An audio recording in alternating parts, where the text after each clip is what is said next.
Bonjour à tous et bienvenue dans cette nouvelle vidéo. Dans cette vidéo, je vais te présenter 3 logiciels, 3 CMS pour créer ton site e-commerce et même pour aller plus loin en créant par exemple une marketplace si tu veux aller beaucoup plus loin. Alors je vais t'en proposer 3.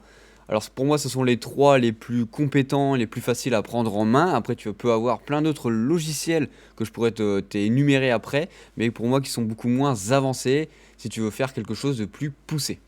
Alors dans un premier lieu, je vais te proposer Shopify. Voilà, c'est un service que tu vas devoir payer tous les mois, c'est vrai, mais c'est très simple.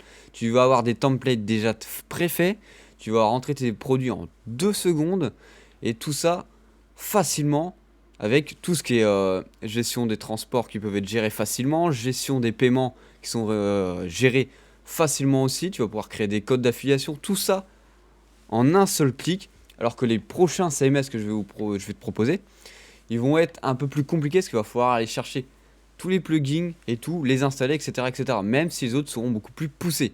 Alors la plateforme Shopify est pour moi pour les débutants qui n'ont pas envie de se compliquer la vie à créer un site internet, à essayer d'avoir un serveur à côté.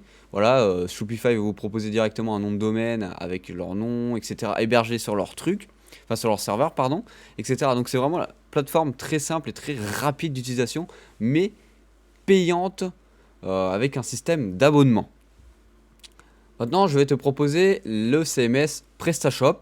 Alors PrestaShop, dans sa grande lignée, est fait pour créer des e-commerce. Il n'y a vraiment rien à redire dessus. Vous allez avoir d'innombrables possibilités vu au nombre d'add-ons, de plugins ou d'extensions, vous appelez ça comme vous voulez, pour agrémenter votre site internet. Seul bémol par rapport à Shopify, voilà, vous allez donc télécharger des extensions pour que votre site soit bien fait. Par exemple, des extensions de paiement, des extensions de fiches produits, etc., etc., etc. Vous allez devoir paramétrer votre site très longuement parce qu'il faut faire attention. Il y a beaucoup de paramètres à régler dans PrestaShop parce que vous pouvez vous faire avoir.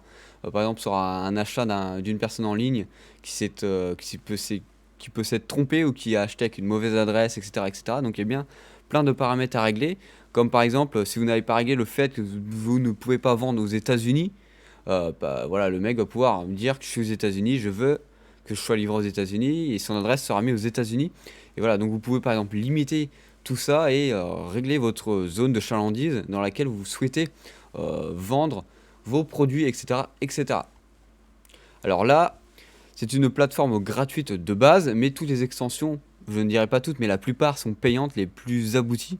Ça peut vite monter cher, mais vous allez payer qu'une seule fois.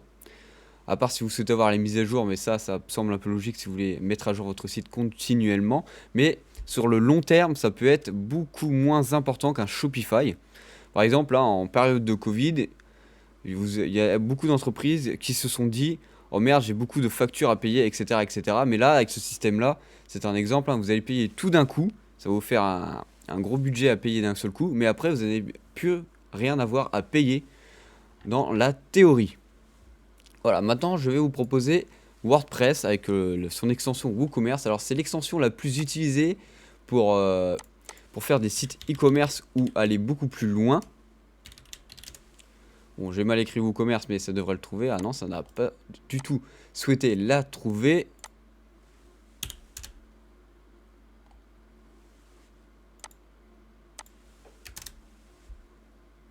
Voilà, si j'écris bien, ça, je le trouve plus facilement. Voilà, on peut voir que, voilà, avec l'application WooCommerce que tu vas devoir paramétrer sur WordPress, c'est un peu le même principe que PrestaShop, hein, c'est des extensions que tu vas devoir ajouter. Mais là, tu vois que tu as beaucoup d'applications, beaucoup d'extensions qui sont déjà adaptées à WooCommerce, comme Stripe, si tu veux, c'est une méthode de paiement avec PayPal, etc., en 2 clics. Alors, le truc qui est bien avec WooCommerce sur WordPress, c'est que tu as une énorme communauté qui va t'aider si tu as des problèmes à régler, si tu ne trouves pas la solution, si tu ne trouves pas l'extension que tu cherches, les gens vont te la trouver.